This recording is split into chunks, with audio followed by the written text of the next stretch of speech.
What's happening, everyone? We are coming towards the climax of the season. This season is building into a crescendo, and what we are now able to discern is quite how impactful some of the new signings were. Lots of players made massive transfers over the summer. All of them went with a dream to inspire, to invigorate, to transform their new team into being the very best that they can be. No, Nicholas Jackson, none of the above applies to you. In this video, what we're going to do is rank from 10 down to number 1, who was the best signing this season. In at number 10 is none other than Brighton's main man, João Pedro. He's playing for Brighton and he has been called up to Brazil.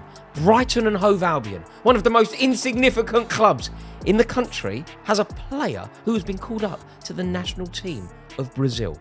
João Pedro, huge player, huge signing and a huge season. 19 goals in all competitions so far, and it was the performance against Tottenham Hotspur that really caught my eye. I was watching that game, I'll be totally honest with you.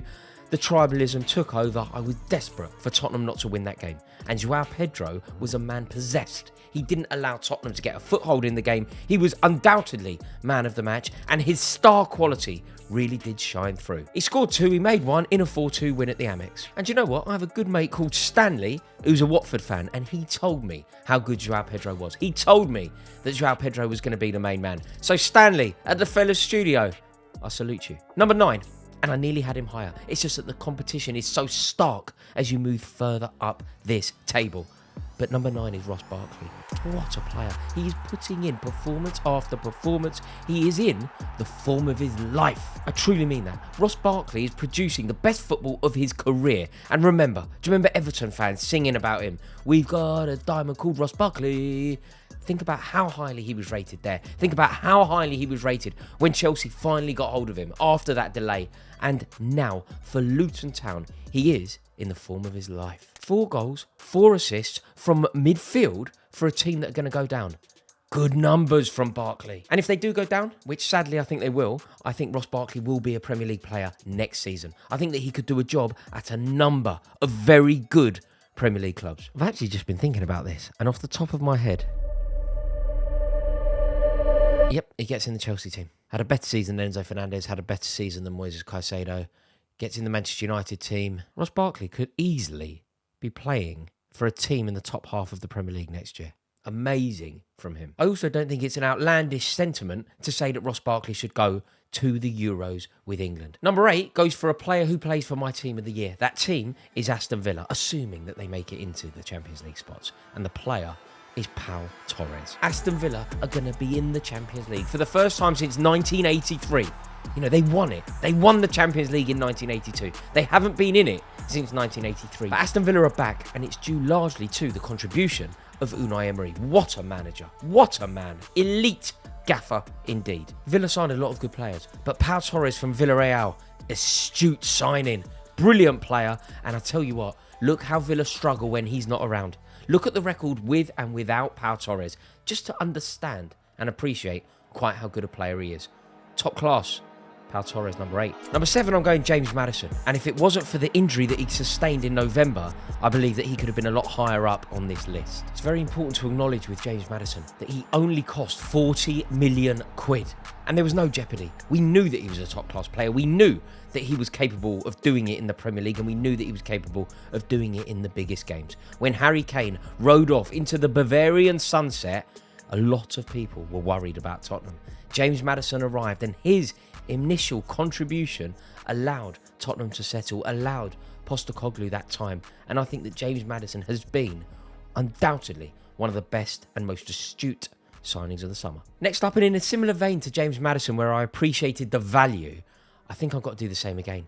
This is undoubtedly bargain of the summer and one of the best signings of the summer, and that is Endo at Liverpool. Think about what Liverpool's midfield went through. They lost 6 first-choice midfielders in the space of 18 months. That, to most managers, would be unrecoverable, but because of the brilliance of Jurgen Klopp, they somehow managed to make it work. And this new look, Liverpool midfield, now looks a force. It's actually good enough to be compared to the midfield that drove them to so much success. And a key cog in that midfield is Wataru Endo. When he was signed from Stuttgart for 16 million quid, a lot of people were sneering. They'd missed out on Lavia, they'd missed out on Caicedo, Chelsea were laughing, but who has had the last laugh? Endo has been amazing, and his experience has been worth its weight in gold. He has allowed the likes of McAllister and Szoboszlai to thrive. He knows where to be, the dark arts of the game, the experience, the nous, the know-how. It all comes from Endo. He's undoubtedly one of the signings of the summer. He is certainly the bargain of the summer, but I also think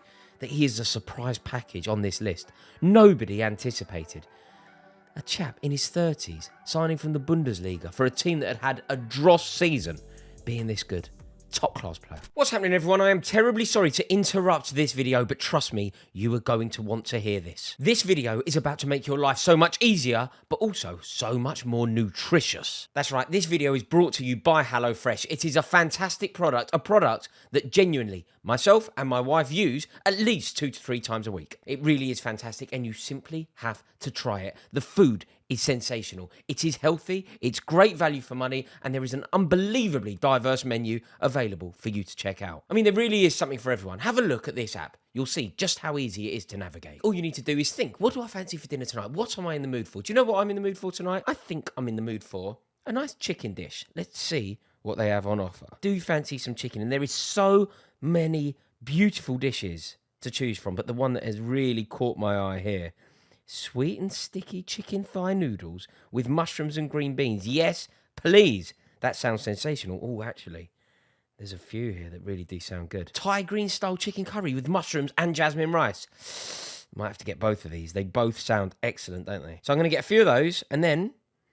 maybe I'll get some beef. Ooh la la. This is a favourite. I've had this one before. The sticky honey beef rice bowl with pak choy. Absolutely exquisite. And they also do provide you with some lovely options for desserts as well. Ooh, seasonal fruit selection, bread and butter pudding. Yes, please. Oh, cherry bakewell pudding. That's my favourite. There is also a wonderful offer available to you. I tell you what I'm going to do. I'm going to put a QR code on screen for you right now. If you sign up using my code, you will get 60% off of your first box and 20% off for the next 2 months. Plus, free desserts for life. That's right, for life. You will never buy a dessert again. Oh. Just click the link in the description below to get this wonderful offer. And remember, this offer is available to new customers, but also if you have cancelled a subscription over 12 months ago, you also qualify for it. So to get the offer, click the link in the description below or simply use my code. It's Rory, F for L. Rory, fresh for life. Next up on this list is West Ham's Mohamed Kudus. Now, this bloke has blown my mind. When they signed him for £36 million from Ajax, I did not expect this level of output. He is simply fantastic, and I tell you what, it must be so frustrating if you are a Manchester United fan. Manchester United as a club, the manager kept raiding the Eredivisie. He kept looking for the answer to all his problems in the Eredivisie. He went there for Anthony, he went there for Onana. He somehow didn't find the jewel in the crown at Ajax. How is Mohamed Kudus a Premier League player but not playing for Erik ten Hag? Foolish, terrible recruitment, because Kudus would elevate that Manchester United team hugely. He plays on the left wing. He says his best position is a number 10. When Jared Bowen went up front, he played on the right wing, and wherever he plays, he delivers. Goals galore from the main man. 16 goals, 6 assists. Brilliant form in Europe. Dazzling, in fact, in West Ham's quest in the Europa League. He is such a good player. The only problem that West Ham United may now have is that he is so good, he is so proven, he is so versatile, and I think it's fair to say that the best is yet to come with Kudus. They might struggle to keep hold of him this year. But an excellent player, a wonderful signing, and a credit to West Ham United. Number 4, I'm painfully going for the Tottenham goalkeeper, Vicario. What a signing, what a player. I mean, where do you start with him? Firstly, he was a bargain. Secondly, he has played every single game for Tottenham this season. Thirdly, look around the league. You know, Manchester United, they went to Serie A to sign a goalkeeper to somehow get over the departure of David De Gea, and they came back with Onana, who, let's face it, has been far worse than Vicario. You've got to remember the story of what happened here as well. Hugo Lloris, because of his relationship with the club, he said that he would hang around until a long-term replacement was found. So he played for Tottenham in theory this season. He was ready to deputise. If Vicario hadn't worked out, Hugo Lloris was there. Guess what? By January, Hugo Lloris is on a first-class flight to LA because they were so confident in Vicario. He has made the passage from a decade of Lloris into the new era of Tottenham under Postecoglou. Smooth. Fair play to Vicario. Barely made a mistake. Excellent player. Excellent signing. Real top class. Fourth on my list. Third is the man who has transformed the new look Liverpool midfield. Alexis McAllister. Standout performances in whatever role has been asked of him. If he has to play as an attacking midfielder, he does the business there. When he's asked to pop up with a goal, he is totally capable of doing that. When he is asked to sit back and be a defensive midfielder, elite at that as well. Standout midfielder. Key reason as to why Jurgen Klopp's new look midfield is working, and all for £35 million. Think about his contribution. Think about the big goals that he scored. Man City, Sheffield United.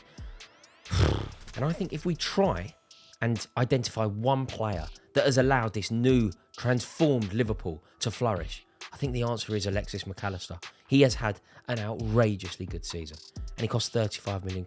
Just for context, Enzo Fernandez plays for Chelsea. Enzo Fernandez cost well over £100 million. Enzo Fernandez has played for Chelsea on 56 occasions, and Enzo Fernandez has tasted victory on 14 occasions. Now do you see how good Alexis McAllister is? Number 2.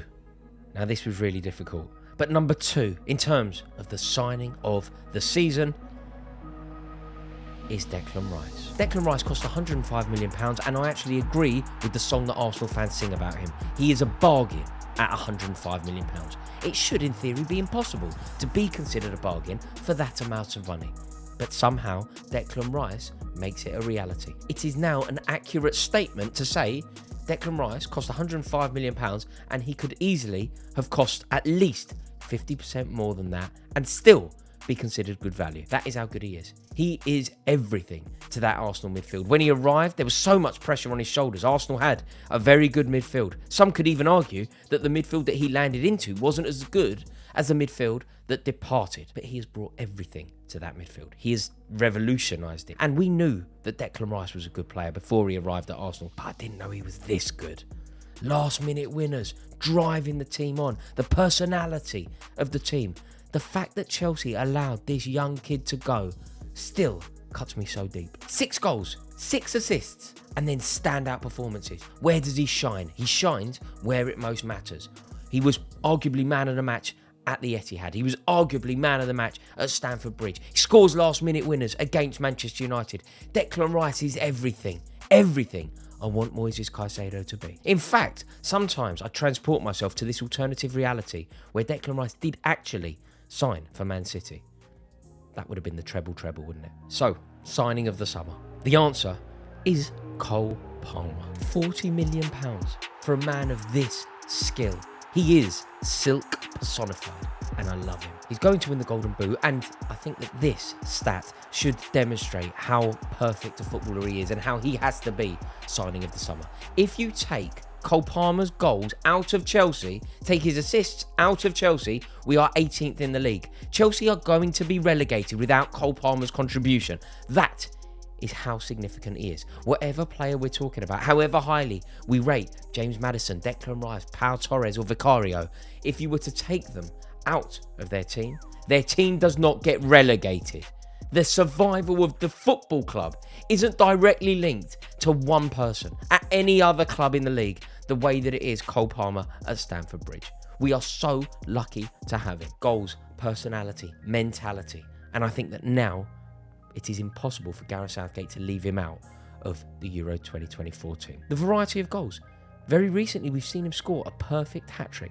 Left foot, right foot, header, quick feet, silk, amazing control, fluid movement, and a will to win comparable to the very best. For those reasons, I believe that Cole Palmer simply has to be the signing of the summer. As always though, I really do want to hear your thoughts. Thank you so much for watching this video. Really interested to hear what you think. Do you agree with my list, or do you think it needs a little bit of rejigging? Let me know your thoughts in the comments below. Please give this video a like if you've enjoyed it, and make sure that you click subscribe. It really does help me out, and we are dreaming of reaching 300k. Thank you so much for watching. Not saying that first name, bloody hell. Guglielmo. Maybe I am. Guglielmo Vicario. Guglielmo. Maybe.